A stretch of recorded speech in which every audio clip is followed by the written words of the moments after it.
Mateus capítulo 13, versículo 24, diz assim a palavra do Senhor. Outra parábola lhes propôs dizendo: o reino dos céus é semelhante a um homem que semeou boa semente no seu campo. Mas enquanto os homens dormiam, veio o inimigo dele, semeou joio no meio do trigo e retirou-se. E quando a erva cresceu e produziu fruto, apareceu também o joio. Então, vindo os servos do dono da casa, lhe disseram: Senhor, não semeaste boa semente no teu campo? De onde vem, pois, o joio? Ele, porém, lhes respondeu: o inimigo fez isso. Mas os servos lhe perguntaram: queres que vamos e arranquemos o joio? Não, replicou ele, para que, ao separar o joio, não arranqueis também com ele o trigo. Deixai-os crescer juntos até a colheita, e no tempo da colheita direi aos ceifeiros: ajuntai primeiro o joio, atai-o em feixes para ser queimado, mas o trigo recolhei-o no meu celeiro. Amém? Podeis sentar. O tema geral da festividade aqui do Embratel foi chamados à maturidade. Os dois pastores anteriores que pregaram antes de mim, um deles falou sobre a maturidade e o crente, o cristão, o outro falou sobre a maturidade e a igreja. E eu fui incumbido de falar sobre a maturidade e o reino. Então, vamos falar sobre isto aqui. Vocês já aprenderam nas duas pregações anteriores o que significa maturidade cristã.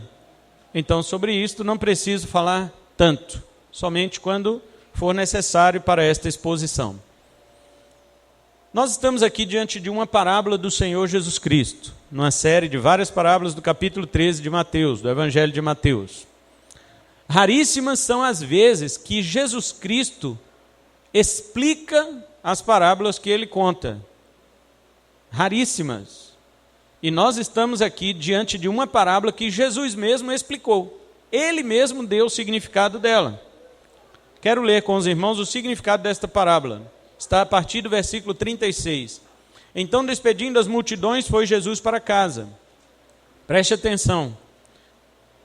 Esta é a explicação da parábola.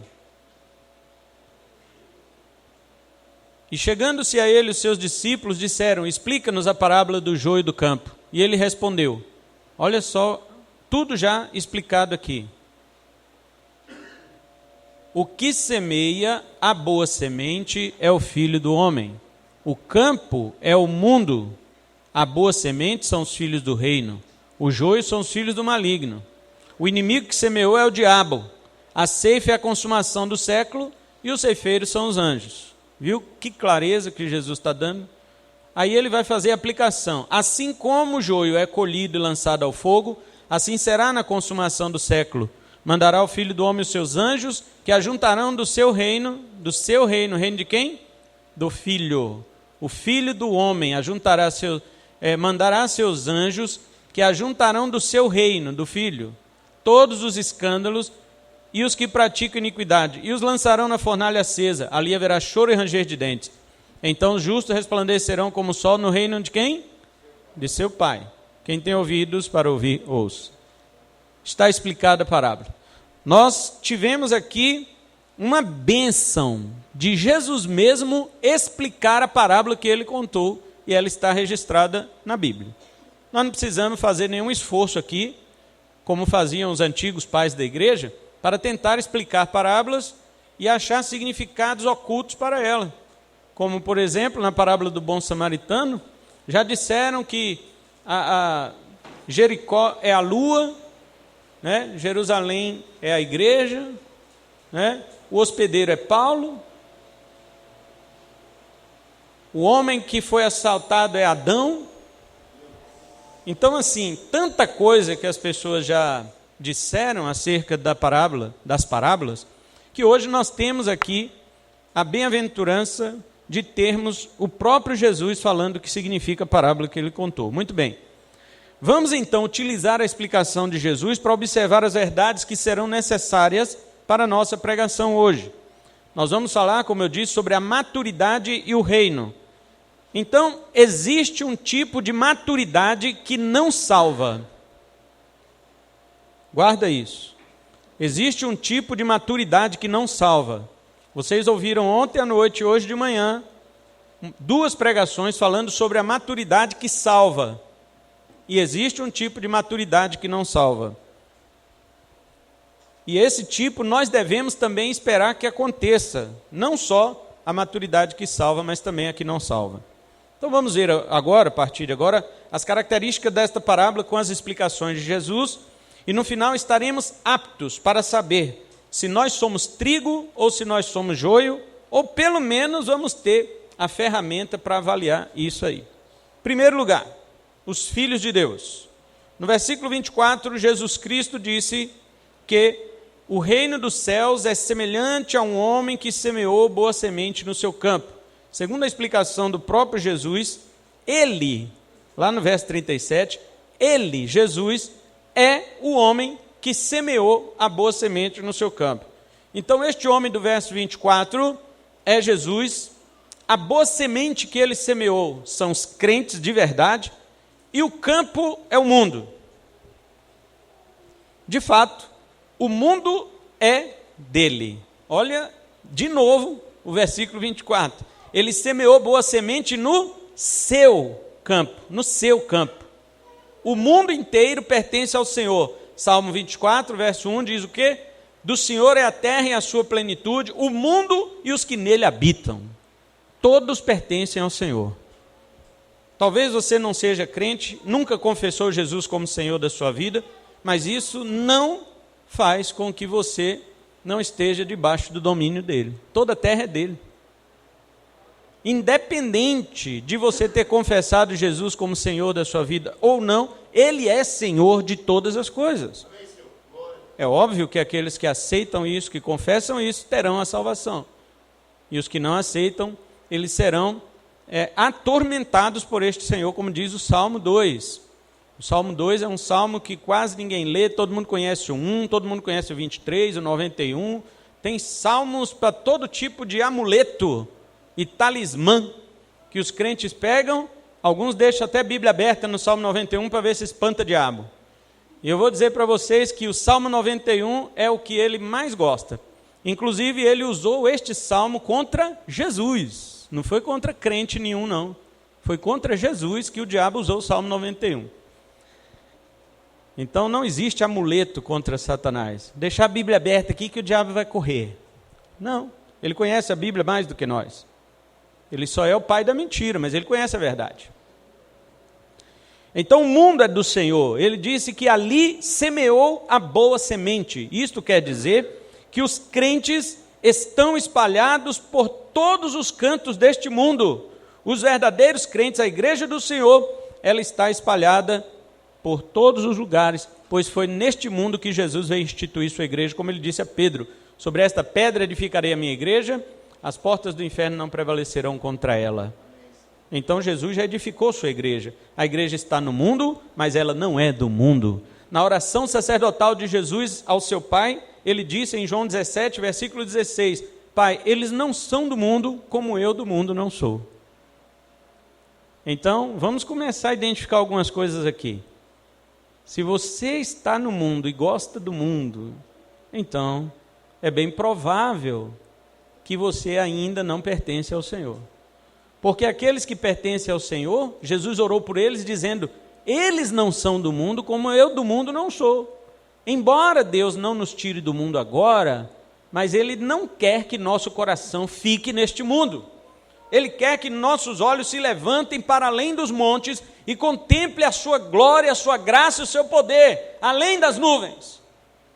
Eleva os meus olhos para os montes, mas de onde me virá o socorro? É uma pergunta.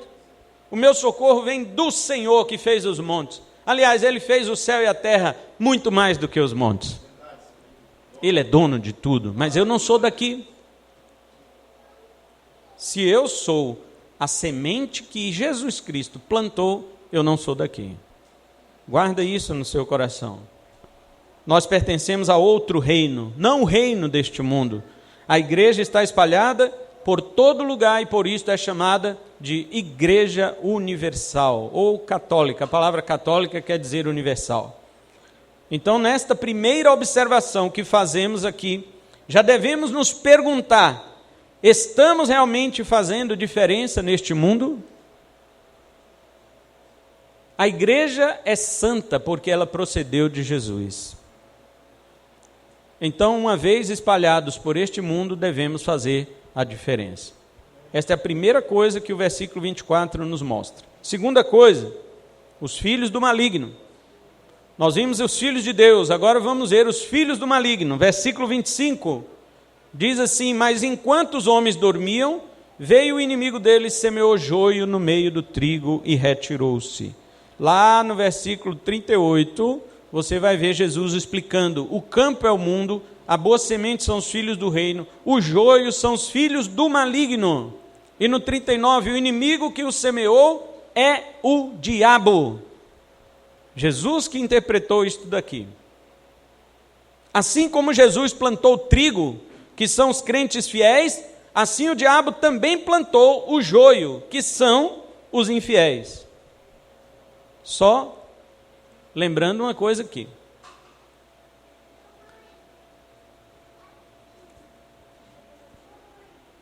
Deixe-me lembrar uma coisa aqui para todos vocês.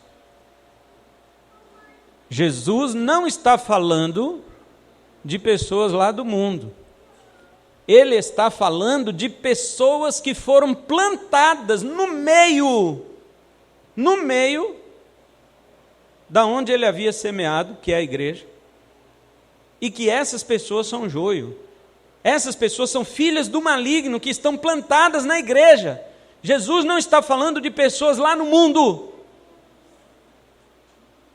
Jesus não está falando dos filhos do maligno que estão lá fora.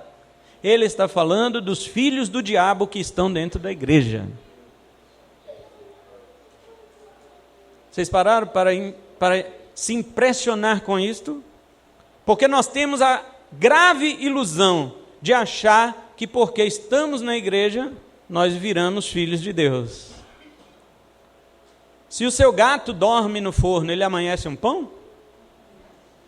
Não, continua gato. O fato de nós estarmos em uma igreja não significa que no outro dia a gente saiu filho de Deus. Não. Tem que haver uma transformação. Os filhos de Deus, que são salvos, foram plantados por Jesus e estão em todas as igrejas no mundo inteiro. Sim, mas o diabo também semeou a sua semente venenosa em todos estes lugares onde os salvos estão. Então, onde tem reunião de salvo, tem reunião de perdido. Agora, outra coisa que talvez você não goste de ouvir. Quem é joio não vira trigo nunca. Joio não vira trigo. Você já viu na plantação isso acontecer? O joio vai virar trigo? Não. Ele nasceu joio, ele vai crescer joio, e ele vai ser colhido joio, ele vai ser atado em feixes como um joio, e vai ser jogado no fogo como joio. Joio não vira trigo. O que eu quero dizer é que filhos do maligno não se tornam filhos de Deus. Oh, mas o que é isso? Antigamente eu era um filho do maligno e hoje eu me tornei um filho de Deus, que eu sou crente. Não. Você era, sabe o quê? Um eleito de Deus, um escolhido de Deus, que estava debaixo do poder do maligno. E ele foi lá e te retirou com mão forte e poderosa. Porque ele é o Salvador. Mas você já era de Deus. Agora, se você é um filho do maligno, nunca será filho de Deus. Joio não vira trigo, bode não vira ovelha, virgem louca não vira virgem prudente. Estas coisas são definidas como elas são. Quando você nasce de novo, sim, você se torna filho de Deus, a saber, os que creem no seu nome. João capítulo 1, versículo 12 e 13. Mas quem é filho do maligno será para sempre. Quer um exemplo? Quer um exemplo bíblico? Porque não podemos ficar, eu conheço fulano, que não. Bíblia. Judas. Olha a situação deste homem, que eu tenho medo de passar perto até dos textos. bíblicos. Em João 17, Jesus Cristo está orando pelos seus discípulos, eleitos de Deus, dados por Deus para ele, para Jesus cuidar deles. Quantos foram os discípulos de Jesus? 12. Então vamos olhar o verso 12. Jesus diz: quando eu estava com eles quem? Os discípulos. Guardava-os no teu nome que me deste, e os protegi, e nenhum deles se perdeu, exceto o filho da perdição, para que se cumprisse a Escritura. Está vendo? Jesus não salvou Judas, não é porque Jesus não podia, é porque Judas era filho do maligno. Quer outro exemplo? Primeira carta de João, lá perto de Apocalipse, capítulo 3. Olha o que diz o versículo 12. Não segundo Caim. Os irmãos sabem que Caim, quem era Caim, né? Caim era um dos filhos de Adão e Eva.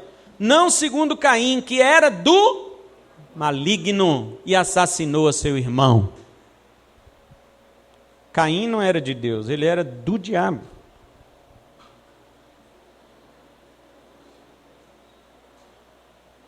Então guarde esta verdade aí. Quando você prega o evangelho para alguém lá fora, você que é crente e prega o evangelho, você não sabe se você está pregando para um filho do maligno ou para um eleito de Deus. Então pregue como se ele fosse eleito de Deus. E se ele não se converter, pastor, será que ele é um filho do maligno? Não, você ainda não sabe. Ele pode não ter se convertido com a sua pregação, mas vai se converter com a pregação de outra pessoa, se ele for um eleito de Deus. Agora, se ele não for também, cada pregação que ele ouvir, ele vai se endurecendo. Ele vai se endurecendo, porque é assim que acontece com os filhos do maligno. Eles vão ficando mais endurecidos com a palavra. A mesma palavra, o mesmo sol que amolece a cera, é o mesmo sol que endurece o barro. Os filhos de Deus são como cera, a palavra de Deus como o sol bate e eles vão se derretendo, vão se entregando, mas os filhos do maligno são como barro, o sol bate e ele vai endurecendo cada vez mais, quanto mais sol, mais duro ele fica, quanto mais palavra, mais um filho do diabo fica endurecido contra Deus. Paulo chama isso, sabe de quê? Cheiro de morte. E o sol sobre a cera que derrete, Paulo chama cheiro de vida naqueles que se salvam. Vou adiante, porque quando eu chego nessa parte, o pessoal fica assustado e eu preciso adiantar aqui. No verso 25 ainda Jesus fala um detalhe. Olha bem, mas enquanto os homens dormiam, queridos, quero dizer a vocês que a igreja dormiu. E não é só a igreja de hoje, não. Desde o primeiro século, na época dos apóstolos, os apóstolos estavam vivos e a igreja dormia. E enquanto a igreja dormia, o que aconteceu? Veio o inimigo, semeou o joio no meio do trigo e retirou-se. No sono da igreja, muito joio já foi semeado pelo diabo desde aquela época. Imagina hoje. Irmãos, é simplesmente impossível catalogar as heresias que já foram infiltradas na igreja por causa dos filhos do diabo disfarçados de pregadores. Falando das antigas, na época de Paulo havia legalismo, havia o que João combateu lá, gnosticismo. Depois vieram doutrinas falsas sobre Cristo Jesus, monofisismo, sabelianismo, arianismo. Irmãos, se nós formos catalogar as heresias que já entraram nas portas da igreja, nós não temos páginas suficientes para isto. Porém, é o seguinte, como estamos falando aqui da nossa realidade, a igreja do Senhor, chamada Igreja Missionária Volta de Cristo, tem um zelo em transmitir a palavra da verdade como ela é. Podemos errar, como todos podem errar. Mas quando aprendemos a verdade, nós voltamos e ensinamos a verdade como ela é. Sem nenhum receio de dizer, irmãos, eu aprendi errado. O certo é este aqui. E quando se faz desta maneira, meus irmãos, você tira de si um peso de ter que responder diante de Deus no último dia a seguinte pergunta: pregadores, venham aqui. Claro que vai chamar de um em um, né? Se fosse na turma ainda estava bom que um escondia atrás do outro. Mas ele vai chamando de um em um e vai dizer assim: o que você fez com a palavra que eu te revelei? Como você transmitiu a palavra que eu te revelei? E os falsos que não receberam a revelação da verdadeira palavra e viveram pregando falsidade, o que Deus vai perguntar para eles? Se Deus não revelou nada para eles, sabe qual vai ser a pergunta? Quem autorizou você subir no meu púlpito, na minha igreja, para falar uma palavra em meu nome? Quem? Ah, foi fulano que me ungiu. Eles vão apontar.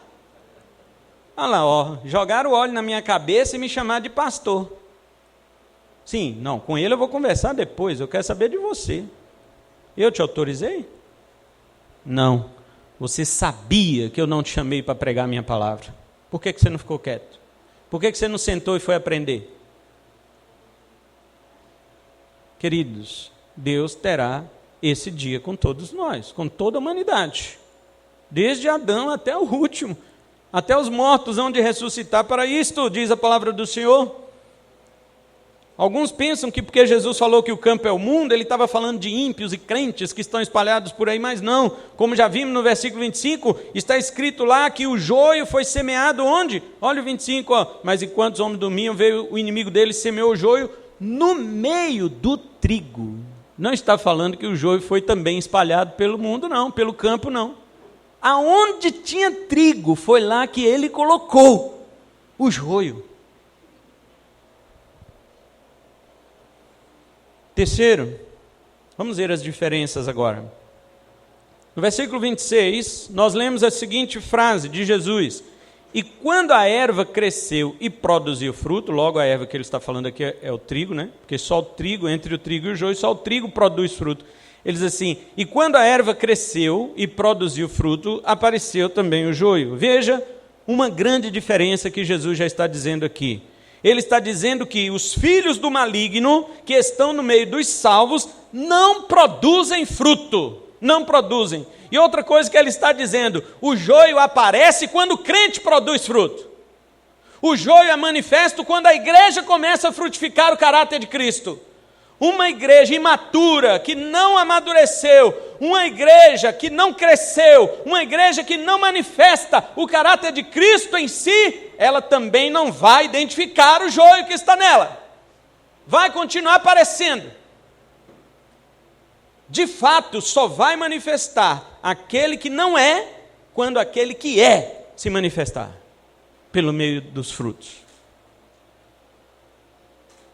Uma igreja que não revela o caráter de Cristo, ela é palco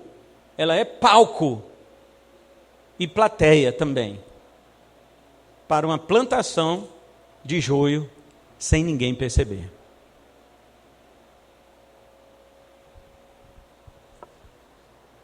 Os agricultores sabem, né, a diferença aí do trigo e do joio, e eles dizem que quando eles são novinhos, né, o trigo e o joio, eles são muito parecidos. Assim também os incrédulos se parecem com os crentes imaturos. Uma característica do joio, que no grego é cisânia, existe essa palavra, né? Cisânia é exatamente o centeio venenoso, que é chamado comumente na Bíblia de joio, mas é conhecido também como cisânia. Ele é muito semelhante ao trigo quando são novos, mas quando ambos amadurecem, as diferenças aparecem. O crente produzirá fruto, o falso crente não. Deixa eu dizer uma coisa para você. Lembra que eu falei que existe maturidade que não salva? É a do joio. O joio também precisa amadurecer. O joio não vai ficar pequenininho, verdinho para sempre, não. Ele vai crescer também. O joio também amadurece, irmãos. A diferença entre o joio e o trigo não é maturidade, não. Os dois amadurecem, fica amarelinho. A diferença entre o trigo e o joio é fruto. porque o trigo tem fruto na sua espiga e o joio não tem nada. É vazio. É só essa a diferença. E o que é o fruto? Será almas que eu tenho que ganhar para Jesus? Nós aprendemos isso, né? Vamos ganhar almas, porque esses são os frutos que temos que aprender. Não. O fruto é o fruto do Espírito, claramente dito em Gálatas 5, 22 a 23, onde Paulo diz que o fruto do Espírito é o amor. E o que é o fruto do Espírito? O fruto do Espírito são as qualidades do caráter de Cristo que são imprimidas em nós. Um paralelo disso pode ser visto em João 15. Jesus disse: eu sou a videira verdadeira, meu pai é o agricultor, e todo ramo que está em mim e produz fruto, meu pai limpa, poda, para que ele dê mais fruto, e o que não produz ele corta. E estes são cortados, serão lançados ao fogo. É algo semelhante a isto que nós estamos estudando agora. Mas pode um crente estar em Cristo e não dar fruto? Pode. Se você estiver em Cristo, mas Cristo não estiver em você. Porque o texto de João 15 diz isto. Ele diz que estai em mim e eu em vós. Como o ramo de si mesmo não pode produzir fruto, assim também vós, se não estiverdes em mim. Existe uma simbiose entre nós e Cristo, para sermos movidos, sustentados e alimentados pela mesma seiva que corre dentro dele. Qual é a seiva que corre dentro de Jesus? É o Espírito Santo, e ele habita em você. Então você pode dar fruto, que é o caráter de Cristo, porque o mesmo Espírito que habita nele, habita em você.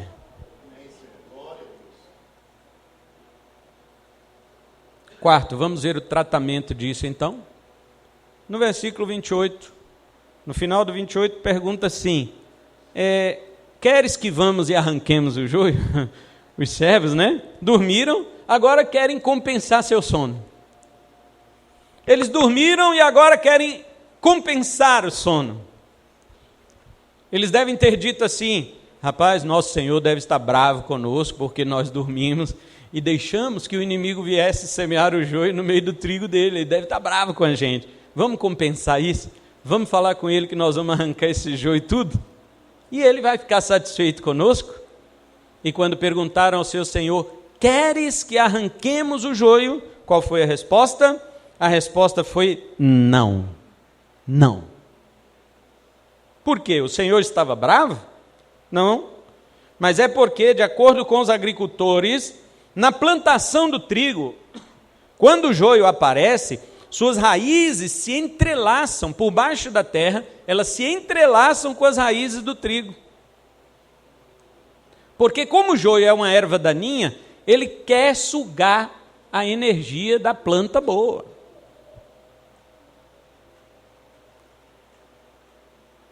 De vez em quando tem umas plantas boas lá em casa, né? A gente não molha, não rega, nem nada, fica 200 anos sem chover. A minha esposa está aí? Não? Ela está me ouvindo, né? Tá não? Ela está me ouvindo, então ela molha, ela molha. Eu que não molho.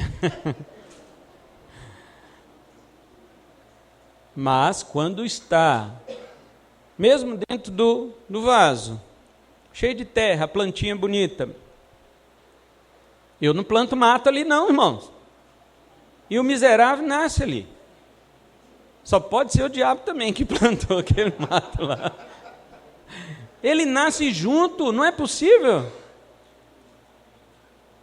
E minha esposa, né, ela às vezes não pode arrancar, eu vou lá e arranco.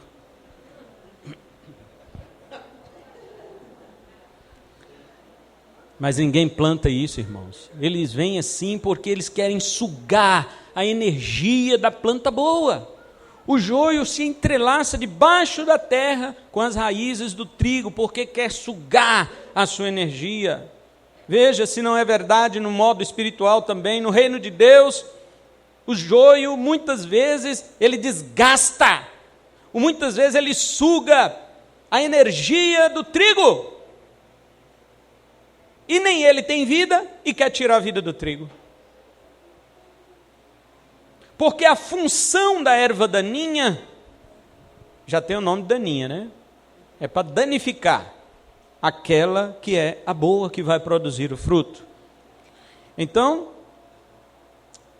quando tenta se arrancar o joio, a raiz do trigo pode ficar prejudicada. O que foi então que aquele senhor disse? Não. Para que ao arrancar o joio não prejudiqueis também o trigo. Incrível isto. Vocês já pararam para pensar sobre isto aqui? Que lição Jesus está nos dando aqui no reino de Deus? Jesus está nos dando a seguinte lição: trigo. Amém? Amém. Trigo. Amém. Vocês precisam de um joiozinho perto. Nós precisamos. Sabe por quê? Porque se arrancar, nós vamos ficar prejudicados. Vai abalar as nossas raízes. Ou seja, deixe o joio amadurecer. Amadureça você também. Mas uma coisa, você dará fruto e ele não. Ele dará o que é próprio dele, veneno. Os ceifeiros de trigo e de joio, eles separam mesmo, para quê? Para não haver nem sequer aquele pó, né? Aquele moído, né? Quando vai moer junto, do joio junto com o trigo, porque é venenoso aquilo lá. Então, de acordo com o Senhor, o certo é deixar crescer juntos trigo e joio. Versículo 30.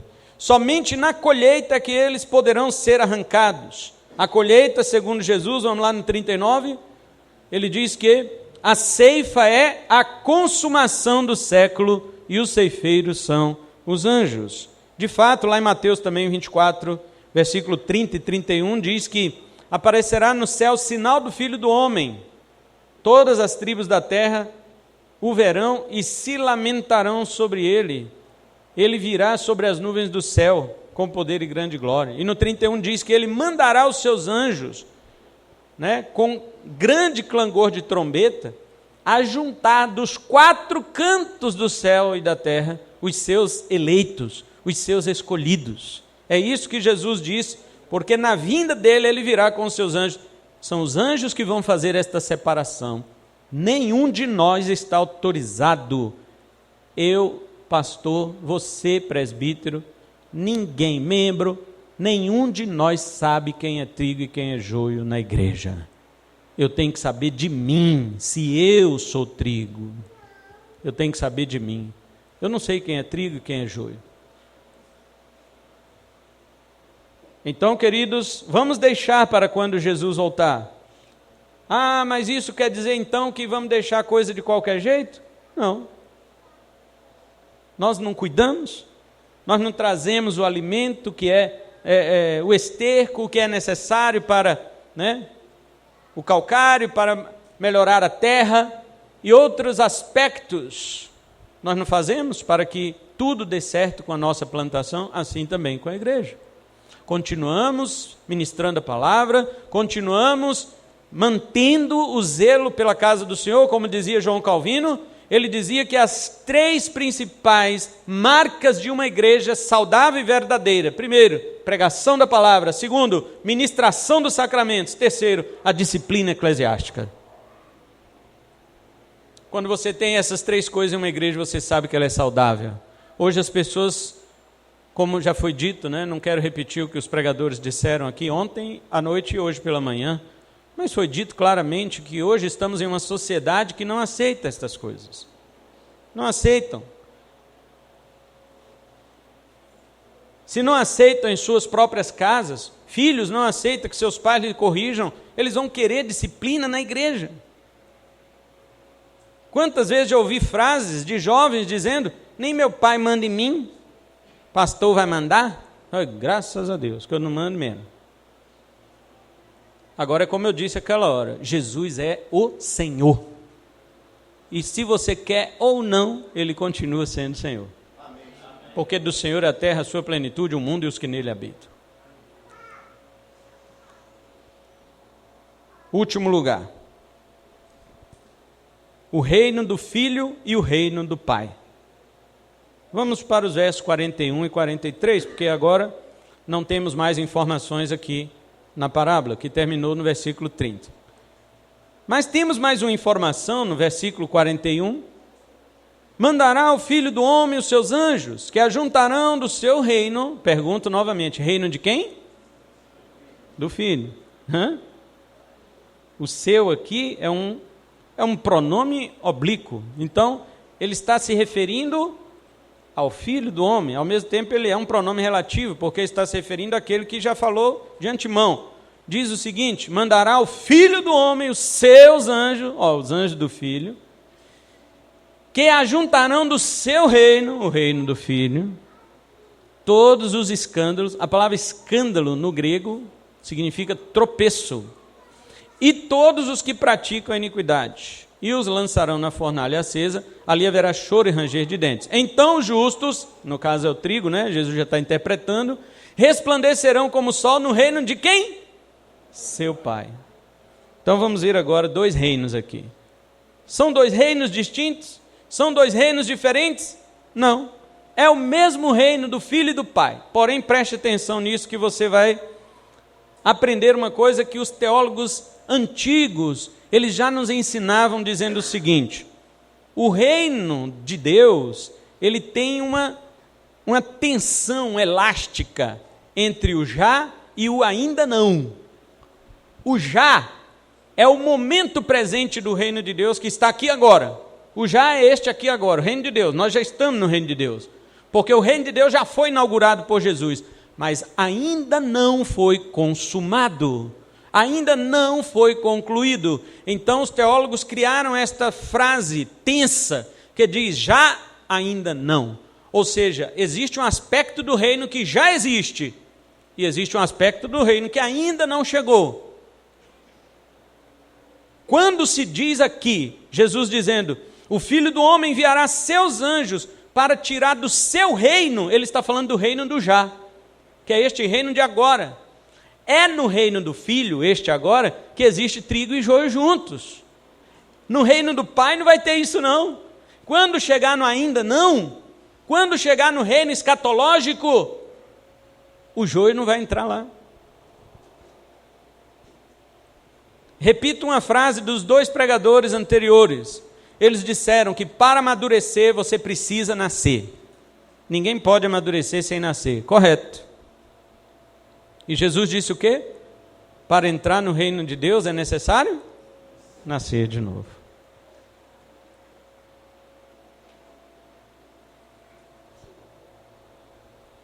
O reino do Filho é esse já. Aqui tem trigo, aqui tem joio. Né? Qualquer igreja que você for no mundo, Jesus falou que o campo é o mundo. Eu posso ir lá no Japão agora, posso ir em qualquer lugar do mundo, onde tiver uma igreja, onde tiver uma reunião de trigo, tem joio. Mas existe um aspecto do reino que é chamado aqui, verso 43, no reino de seu Pai. Este aspecto não entra joio lá. Lá, o verso 43, então os justos resplandecerão como o sol. Só entra justo. Pastor, mas não tem ninguém justo. Eu sei, mas nós fomos o quê? Justificados pela fé. Temos paz com Deus, por meio de nosso Senhor e Salvador, Jesus Cristo. Aleluia! Fomos justificados. A justiça não é nossa, as obras não são nossas, o mérito não é nosso, mas é de Cristo. E todo aquele que nele crê é justificado, e Deus o considera justo. Este também entrará no reino do Pai e brilhará como o sol, que está escrito aqui. Imagina, João, você já é velho, mas você vai brilhar no sol, meu querido, como o sol no reino do Pai. Eu estou seguindo seus passos de veieira e vou brilhar como o sol no reino do Pai. Todos vocês, meus irmãos, que são trigo, que foram plantados por Jesus, a promessa é essa: vocês vão brilhar no reino do Pai. Vocês vão brilhar no reino da glória eterna como o sol. E o joio, ora, está no 42, os lançarão na fornalha acesa, ali haverá choro e ranger de dentes. A geração de hoje não suporta ouvir a doutrina do inferno. A geração de hoje, ai, Deus é amor. Claro que é. E quem disse que não? As crianças cantaram hoje de manhã. 1 João 4, 7 e 8, não foi? Todo que ama é nascido de Deus e conhece a Deus. Quem não ama, não conhece a Deus, pois Deus é amor. Deus é amor. Então, amados, vamos amar uns aos outros. 1 João 4, 7 e 8. O reino do Filho não é diferente do Pai. Quero encerrar dizendo estas palavras. É o mesmo reino. Porém, preste atenção numa coisa.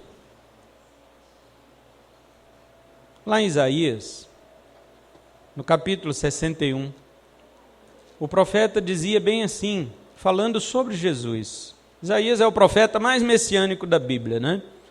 Ele diz sobre Jesus assim, 700 anos antes de Jesus nascer, Isaías dizia: o Espírito do Senhor Deus está sobre mim, porque o Senhor me ungiu para pregar as boas novas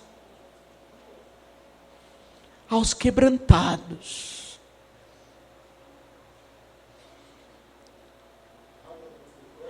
Ele diz mais: a curar os quebrados de coração, proclamar libertação aos cativos e colocar em liberdade os algemados, a pregoar o ano aceitável do Senhor.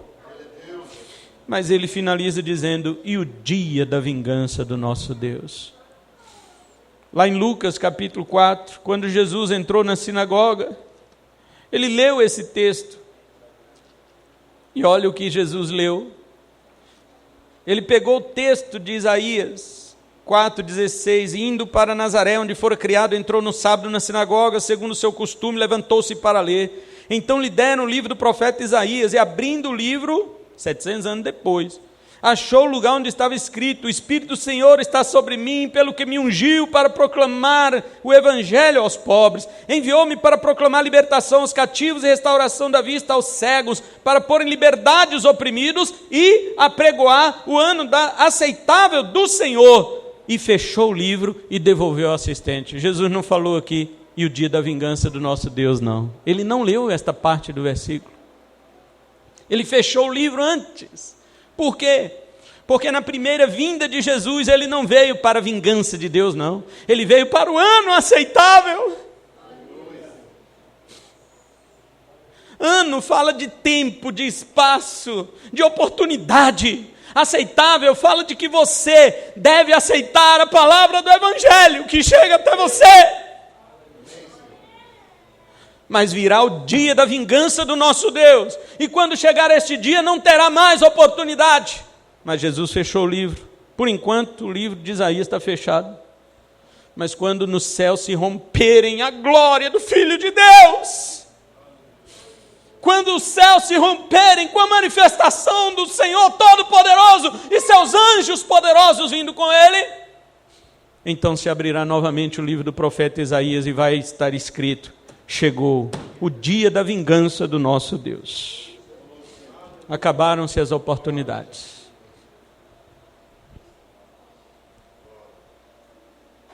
Eu quero chamar você, igreja do Senhor,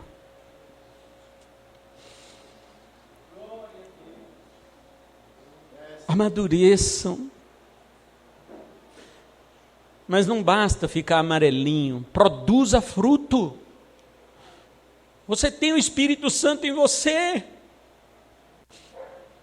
Por que não vamos produzir fruto? O que é isso? Já dissemos. É o caráter de Cristo aperfeiçoado, burilado em nós. Vamos viver isto, igreja. A cada dia que passa, eu tenho que ser mais parecido com Jesus.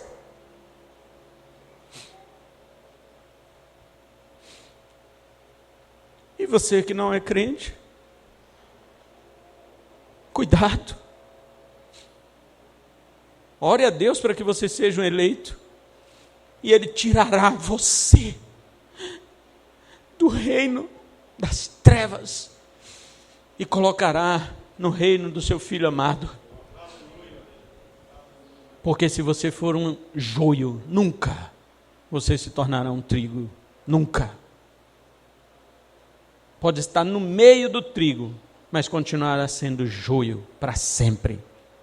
E cada palavra do Evangelho, como esta que você ouviu, só vai te endurecer. Se